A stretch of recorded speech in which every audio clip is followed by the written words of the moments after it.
For the first time ever, we've driven a BMW first as the all-electric version, the BMW i4 here in Autogefühl, and now the BMW 4 Series Grand Coupe, and they run from the very same assembly line close to Munich, right here where we are today.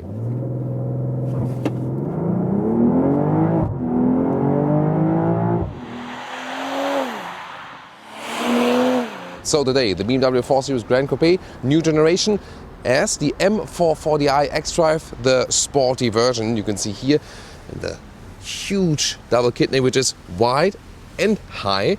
Yeah, and this has split so many opinions since the release of that one. You can see here this is then a high gloss black finish with this shadow line package. Otherwise it would be in cerium gray here in the M440i. Headlamps, LED is standard. This is the adaptive laser light with the blue accentuations.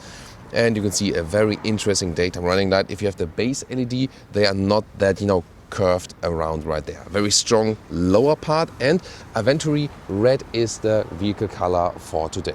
The length now 4.78 meters or 188 inches. 14 centimeters or 5 inches in length growth. Yeah, and half of that is like the wheelbase now, so you will have more legroom. That's very important.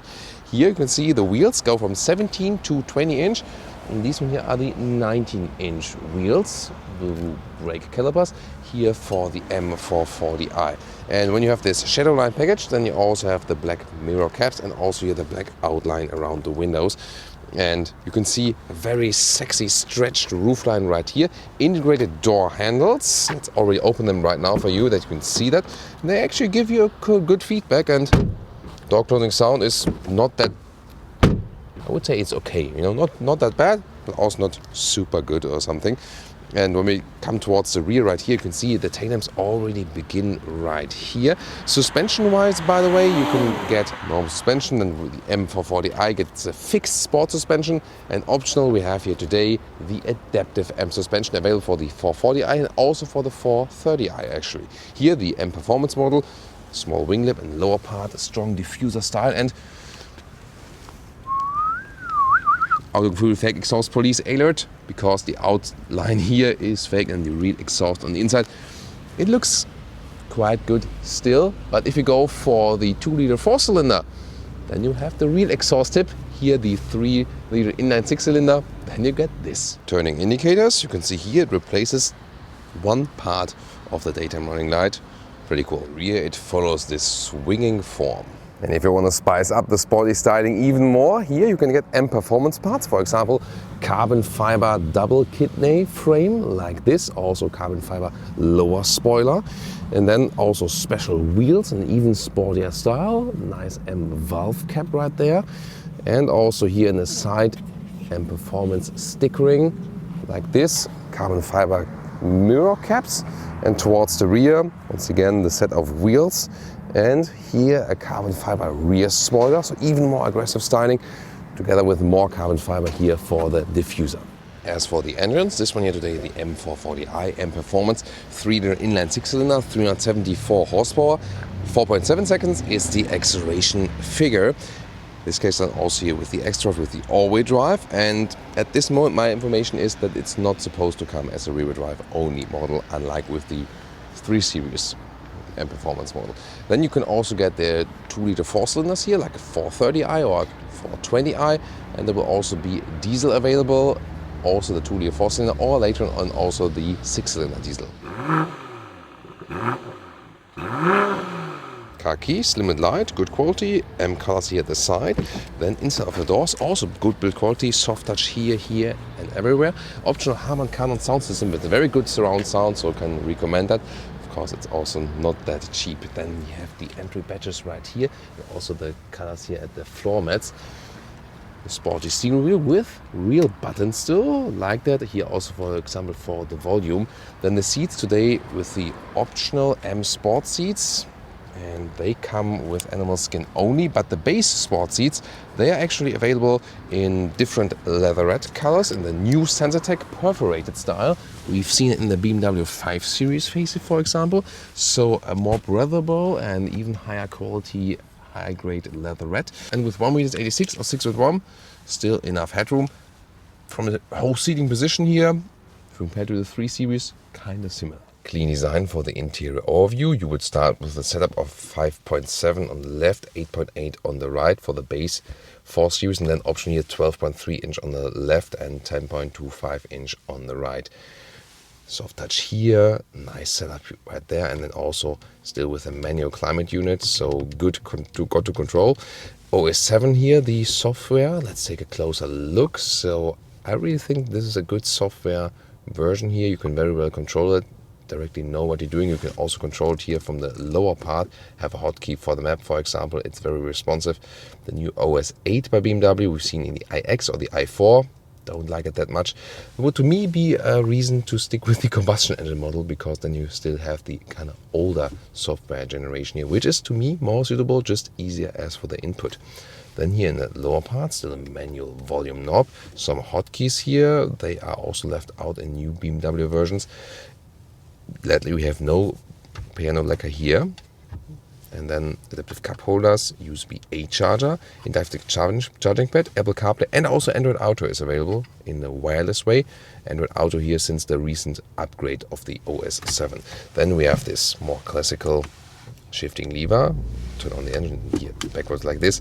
Left side for the manuelle Schaltgasse, the manual shifting unit, so to speak. And then you can also shift like this, but also at the shifting pedals at the steering wheel. And here once again, nice metal knurling around this multimedia control unit. So this is all classical 3 Series and so on, and the same is kept here for the 4 Series. Let there be light. And there was light. Digital instruments, they are very clear to read, and for example you can also switch here to the map view. You have to control that in the infotainment system, and also when you change the driving modes they also adapt accordingly, so it's actually quite cool. Head-up display is always a good option and also gives you some GPS arrows, even some more sophisticated view when you approach the next intersection. Well, more wheelbase should mean more legroom, but the thing is, still, when you get in the rear here, and we same as a result with the i4, yeah, for 4 tall adults, I mean, I hardly fit in here, so I have to put my spine a little bit more down with 1/86 or 6'1", and also I'm hitting, the back part of these sport seats. Maybe with the normal seats it's a little bit better if you don't have these optional sport seats here, but still very cramped here in the rear, and also with this huge middle tunnel. That's the thing. So yeah, it's practical with the trunk. You can see it very soon, but everything here, I feel a little bit misplaced here with my size in the rear. However, we can have here the cup holders. They are also adaptive. You can also fold, fold this down here with the ski hatch like this. Also the seats from here, so that's actually possible. And what's really nice are these special, again, optional seat belts here with the M colors. Now comes the best thing about the 4 Series Grand Coupe. This huge hatch, so you can easily load things in and out. So that's actually no problem. You can see here our sample luggage. And this is here 1.40 meters, a little bit less in width than if you go a little bit deeper in there. Yeah, I said that. Then here, also 1.40 meters. So that's actually a good result. And below the cover, that's here 50 centimeters or about 19 inches. So that's actually really good. To fold the seats, showed you earlier, from here, or you can also reach over and then do that like this.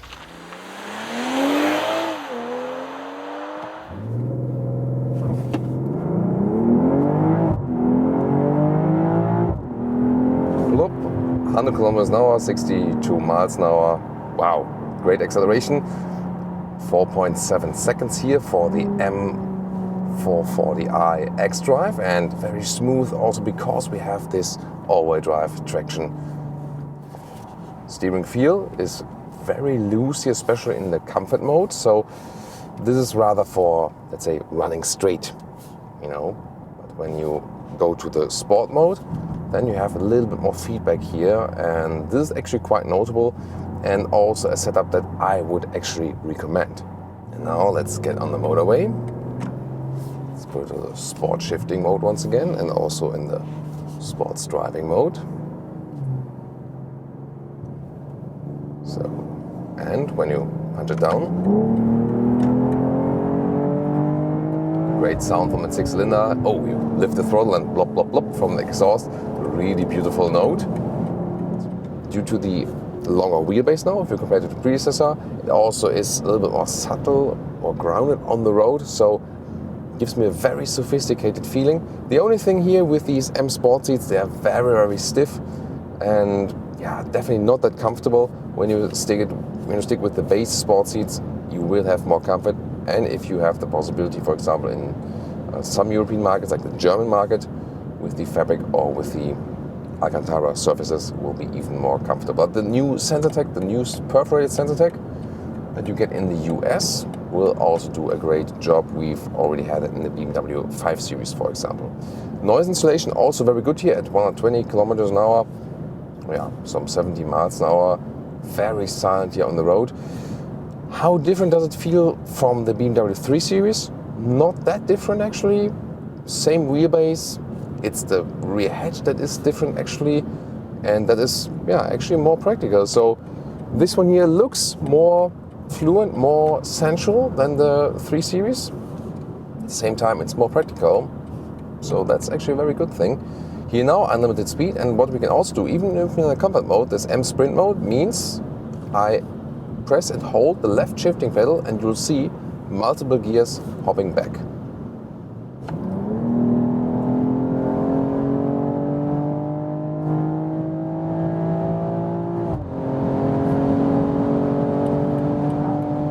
That is 100 to 200 kilometers an hour acceleration, so 60 miles to 125 miles acceleration.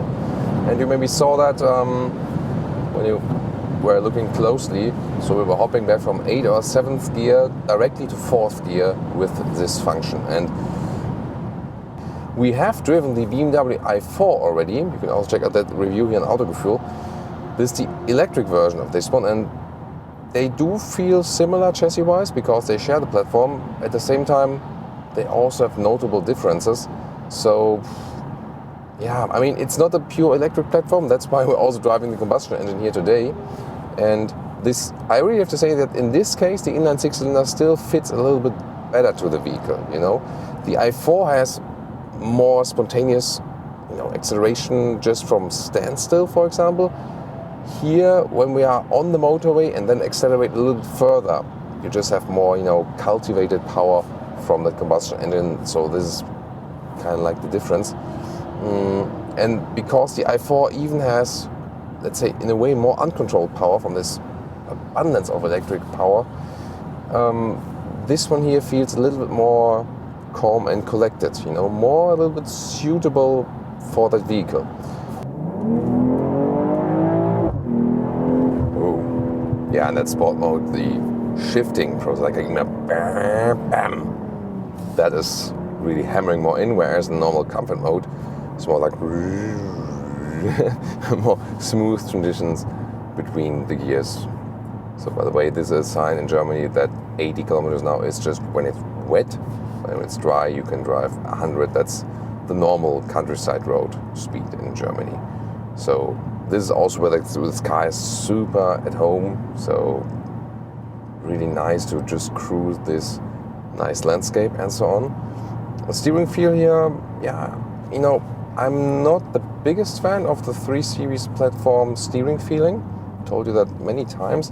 In the i4, to me, it was kind of the worst in this connection to the very powerful electric drivetrain. Here, I really have to say, at least when you are in the sports mode, it has some more feedback, but I think they should still work on the natural driving feeling of that steering characteristic here. Nevertheless, it's a lot of fun here to cruise this car around. Also from standstill. When here I'm accelerate out of the corner. It is all-wheel drive, yes, but you still feel that it has a rear-wheel bias, so it comes around just a little bit. It's always nice to use this acceleration. Yeah, it feels so cultivated, this engine.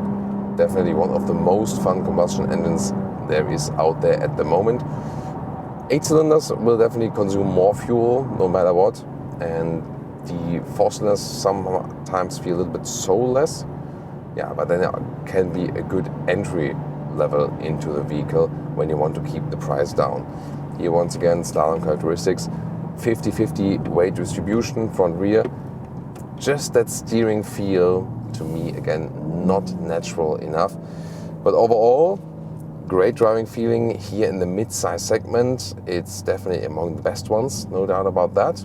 If they would just fix the steering a little bit better, and that's just software tune. I think they could do it at any time. Yeah, but that's in general a 3 Series problem. Here, one of the most fun vehicles there is in this very segment, definitely. And to me, that's really the cool thing about the 4 Series Grand Coupe. It's really cool looking. At the same time, it is practical, you know, with that rear hatch and so on. And these are ideal roads for that, you know. Here, now in this bend, so much fun. Such a great driving feeling from the chassis, for example.